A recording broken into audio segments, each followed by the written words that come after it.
Večeras ću spomenuti jednu vrlo jednostavnu rukiju. Imaš problem sa šeitanom, sa džinima. Tako jednostavna, subhanallah. Vidjeli ste primjer, jeli, da kroz rukiju, jeli, kad dođeš pa te nauči na vodu, na ulje, na med i tako dalje, uči se, jel tako? I to pamti voda. Doista. Kad čovjek Allaha slavi Đelešanu svojim jezikom, Allah je dao Đelešanu da non stop imaš pljunku, jel tako? U ustima. I sve što više Allaha slaviš i tu pljunku gutaš, učiš sam sebi rukiju. Allah.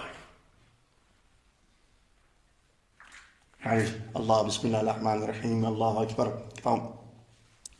Progutaš. Pa ima doda razvaljuje čovjek. Pa koji će šetan ostati?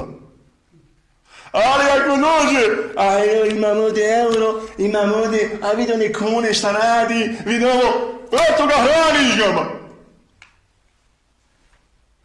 Šetati ko svo narastu, čovječe, nahrana ga oglomavanjem, potvaranjem, ružnim stvarima i tako dalje, i tako dalje. Dok od vjernika, Ebu Hureyre prenosi, jeli, predaju, kane poput kostura, ozlo šeitan. I šta će on jedni ko se drba sam? Samo što nije pao, čovječe. Kako će on hoda, nema mesa, nema ništa na se. Samo kost ostane. Zdrma ga, čovječe, ako on tebe ne drma, odlevi ga zdrma, čovječe. I baretom, i zranom, zikrom, postom. Dovom Allahu Đelešanu, učenjem Kur'ana Allahu Đelešanu, iskrenošću, bogobojanošću.